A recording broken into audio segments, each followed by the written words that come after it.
¿A quién se refiere Juan en su Evangelio cuando menciona la palabra verbo? El capítulo 1, versículo 1 se lee así: En el principio era el verbo, y el verbo era con Dios, y el verbo era Dios. Si dividimos este fragmento en 3 partes, podemos obtener las siguientes conclusiones. En el principio era el verbo. Es claro que en esta frase se proyecta el concepto de eternidad. Un equivalente a esta expresión podría ser: el verbo ha sido desde siempre, o el verbo mismo es el principio u origen.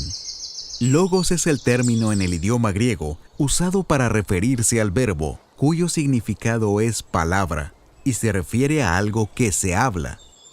Y el verbo era con Dios. La preposición con implica juntamente y en compañía, y la palabra Dios sugiere una única deidad con existencia propia, inmutable, eterno, universal, omnipotente, omnisciente, omnipresente y otras características de esta talla.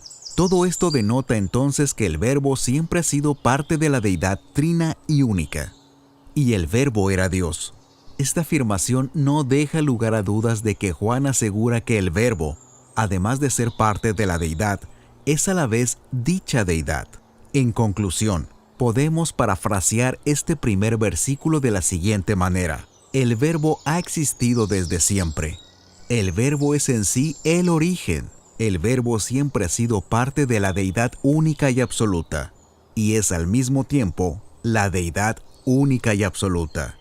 El versículo 2 dice así: Este era en el principio con Dios.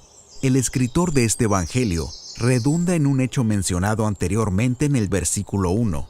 Confirma, por lo tanto, que el verbo ha sido siempre parte de la deidad única y absoluta. Ahora analicemos el versículo 3. Todas las cosas por Él fueron hechas, y sin Él, nada de lo que ha sido hecho fue hecho. Esta parte menciona 2 veces un mismo suceso de manera distinta. Dicho suceso se refiere a la creación universal.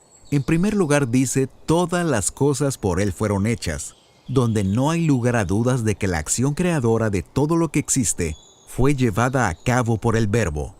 En segundo lugar se expresa: y sin Él nada de lo que ha sido hecho fue hecho, lo cual comunica exactamente lo mismo pero de manera contraria. O sea, nada existiría sin la acción creadora del verbo. Note usted que ambas partes están unidas por y, denotando que las dos son verdaderas, dando por hecho que todas las cosas son obras del poder creativo del verbo y solo Él lo pudo llevar a cabo. En esta parte vale la pena hacer notar que la palabra logos, en el contexto que estamos analizando, es gramaticalmente hablando un sustantivo, y el verbo asociado a dicho sustantivo es el término lego, cuyo significado es ensamblar, unir o construir. ¿Conoce usted un juego llamado Lego que consiste en piezas que al unirlas creativamente se construyen diversas cosas? Pues el concepto es el mismo. Sin embargo, hay que tomar en cuenta que el verbo creó cada elemento de la nada para después ensamblarlos todos y dar forma al universo. Continuamos ahora con el versículo 4. En Él estaba la vida y la vida era la luz de los hombres. El diccionario bíblico Vine define la vida como una norma, como la vida que el mismo Dios posee. Por lo tanto, se refiere a una forma de ser, con una perspectiva distinta a lo común y corriente.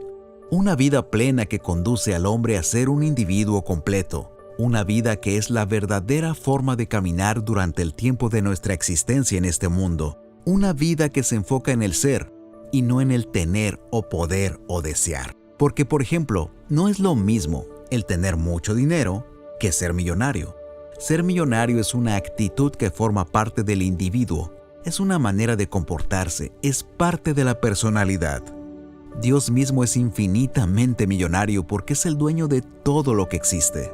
No obstante, es humilde y desea compartir sabiamente su riqueza. Por otro lado, en el tener dinero hay una brecha que aleja a la persona de la sensibilidad humana y del gozo de compartir sus posesiones. El verbo también siempre ha sido luz, la cual involucra todos los principios correctos mediante los cuales se obtiene la vida mencionada anteriormente. Con estos principios seremos capaces de distinguir los obstáculos de la vida de manera que tengamos la posibilidad de evadirlos para tropezar lo menos posible. Y si tropezamos o caemos, será para bien, y nos levantaremos y continuaremos. Por último, nos trasladaremos hasta el versículo 9 que dice así: aquella luz verdadera que alumbra a todo hombre venía a este mundo.